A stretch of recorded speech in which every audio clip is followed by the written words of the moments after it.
Hello viewers, welcome back to Vellanki vlogs. ఈరోజు మనం వచ్చేసి ఔరంగాబాద్ జిల్లాలోని ఎల్లోరా కేవ్స్కి వచ్చామన్నమాట. నిజంగా చాలా అద్భుతమైన ప్రదేశం అన్నమాట. మన ఇండియాలో చాలా అద్భుతమైన ప్రదేశాలు అయితే ఉన్నాయి. తప్పకుండా చూడాల్సిన ప్రదేశాలు ఎల్లోరా కేవ్స్ కూడా ఒకటి అనమాట. అత్యంత అరుదైన ప్రదేశంగా కూడా ఇది పేరు పొందిందనమాట. ఇక్కడ ప్రపంచంలోనే అతిపెద్ద ఏకశిలా దేవాలయం కూడా ఉంది. అక్కడ హిందూ దేవాలయాలతో పాటు పలు బౌద్ధ జైనుల విగ్రహాలు కూడా ఉన్నాయన్నమాట. నిజంగా ఎంత పెద్దదంటే చాలా ఓపిక ఉండాలండి చూడటానికి. ఇది చూసారా వాటర్ ఫాల్స్ అనమాట. ఇది కూడా చాలా బాగుంది, కానీ మనం అక్కడ దాకా వెళ్ళలేమన్నమాట. మరి అక్కడ ఏం ఇష్యూ వచ్చిందో తెలియదు, కానీ అక్కడ క్లోజ్ చేశారు. మనం దూరం నుంచే చూడొచ్చు అనమాట. ఇక ఎల్లోరా కేవ్స్ వచ్చేసి మహారాష్ట్రలోని ఔరంగాబాద్ జిల్లాలో ఉన్న ఎల్లోరా కేవ్స్ భారతదేశంలోనే అరుదైన ప్రదేశంగా గుర్తింపు పొందిందనమాట.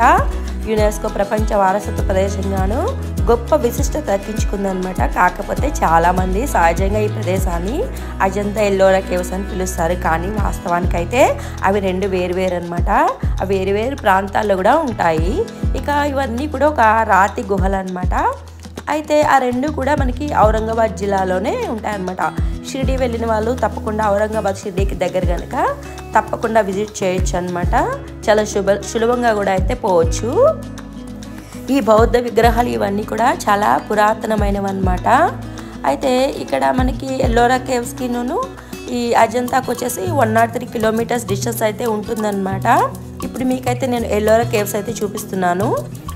ఇక ఎల్లోరా కేవ్స్ వచ్చేసి ప్రపంచంలోనే అతిపెద్ద రాక్ కట్ హిందూ దేవాలయంగా, అరుదైన గుహాల సముదాయంగా గుర్తింపు పొందిందనమాట. ఇందులో మొత్తం 34 మఠాలు అయితే ఉన్నాయి, అంటే దేవాలయాలన్నమాట. ఇవన్నీ కూడా చరణేంద్రి రాతి కొండలతో చెక్కారనమాట. నిజంగా మొత్తం ఒక కొండలోనే చెక్కిన విగ్రహాలు అన్నమాట ఇవన్నీ. ఎల్లోరా గుహల సముదాయం 2 కిలోమీటర్ల కన్నా ఎక్కువ పరిధిలో ఉంటుందన్నమాట.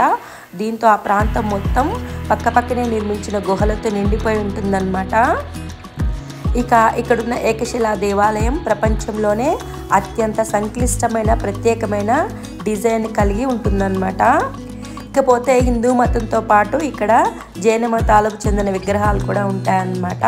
బౌద్ధ మతానికి చెందిన విగ్రహాలు కూడా ఉంటాయి. అవన్నీ ఒకే సముదాయంలో ఉంటాయన్నమాట.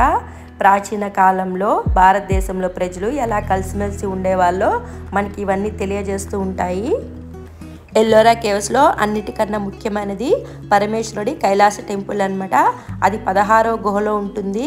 ఒక భారీ బండరాయిని అత్యంత అందమైన దేవాలయంగా తీర్చిదిద్దారనమాట. ఆ దేవాలయం పైనే అనేక శిల్పాలు, డిజైన్లు కూడా రూపొందించారు. దీంతో ఇది ప్రపంచంలోనే అత్యంత అందమైన దేవాలయాల్లో ఒకటిగా పేరు పొందిందనమాట. మొత్తం 34 గుహలని ఈ ఎల్లోరా కేవ్స్ 5 నుంచి 12 శతాబ్దాల కాలంలో నిర్మించిన. అందులో 1 నుండి 12 గుహలు 5వ శతాబ్దానికి చెందినవి అనమాట. వాటిలో బౌద్ధ మతానికి చెందిన విశేషాలు ఉన్నాయి. అలాగే 30 నుంచి 34 గుహలు జైనులకు సంబంధించినవిగా, అవి 9 నుంచి 12 శతాబ్దాల కాలంలో నిర్మించినవి అనమాట. చక్కగా పిల్లలతో కూడా మన ప్రాచీన కాలం నాటి గుహలు, వింతలు, విశేషాలు చూపించడానికి నిజంగా రైట్ ప్లేస్ అనమాట. తప్పకుండా మీరైతే విజిట్ చేయండి. షిరిడి నుంచి మనకి చాలా దగ్గర అనమాట. మేము షిరిడి వచ్చి షిరిడిలో షిరిడి సాయిని దర్శనం చేసుకొని తర్వాత ఇటు ఎల్లోరా గుహలు కూడా వచ్చామన్నమాట. ఇక్కడ నుంచి మనమైతే ఇంకా కూడా మినీ తాజ్మహల్ ఉంటుంది. అది కూడా చాలా బాగుంటుంది అనమాట. అది కూడా నేనైతే ఈ వీడియోలో చూపిస్తాను. ఈ వీడియో కాదు, నెక్స్ట్ వీడియోలో అయితే చూపిస్తాను. ఎందుకంటే మనకి లెంత్ ఎక్కువైపోతుంది కదా. లెంత్ ఎక్కువైపోయినా చూడడానికి బాగోదన్నమాట. ఇంకో విషయం ఫ్రెండ్స్, మీరు షిరిడి నుంచి ఇక్కడికి వచ్చేటప్పుడు కృష్ణేశ్వర్ టెంపుల్ కూడా దర్శనం చేసుకోండి.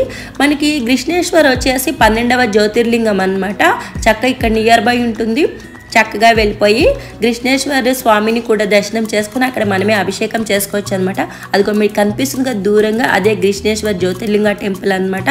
మనం చక్కగా అక్కడ దర్శనం చేసుకొని ఇటు ఎల్లోరా కేవ్స్కి వచ్చేసి చక్కగా ఇక్కడ కూడా మంచిగా అన్ని చూసేసుకొని తర్వాత మనము మినీ తాజ్మహల్ కూడా చూడొచ్చు అనమాట. మనకి ఈవినింగ్ అయితే ట్రైన్ ఉంటుంది. ఇక్కడ నుంచి ఔరంగాబాద్ నుంచి డైరెక్ట్ వెళ్ళిపోవచ్చు అనమాట. కాకపోతే అది లాంగ్ ట్రైన్ అనమాట. వెళ్తూనే ఉంటుంది జీవితకాలం. సో కానీ అయితే బాగుంటుంది ఆ ట్రైన్ అయితే. సో ఇవన్నీ చూసుకొని మీరు ఈవినింగ్ ట్రైన్కి వెళ్ళిపోవచ్చు అనమాట. చూసారు కదా ఫ్రెండ్స్, ఈ వీడియో మీకు నచ్చిందా? నచ్చితే లైక్ చేయండి, షేర్ చేయండి, సబ్స్క్రైబ్ చేసుకోండి ఫ్రెండ్స్. మీరు కనుక షిరిడి వెళ్ళినట్లయితే ఇవన్నీ మీరు కూడా దర్శిస్తారని నేను అనుకుంటున్నాను ఫ్రెండ్స్. మీరు కూడా ఎల్లోరా కేవ్స్ చూసినట్లయితే లేదా ఈ వీడియో చూసినంత వెళ్ళినట్లయితే మీరు తప్పకుండా కామెంట్ సెక్షన్లో చెప్తారని నేను అనుకుంటున్నాను. బాయ్, మీ వెల్లంకి బ్లాగ్స్ మాలతి బాబు.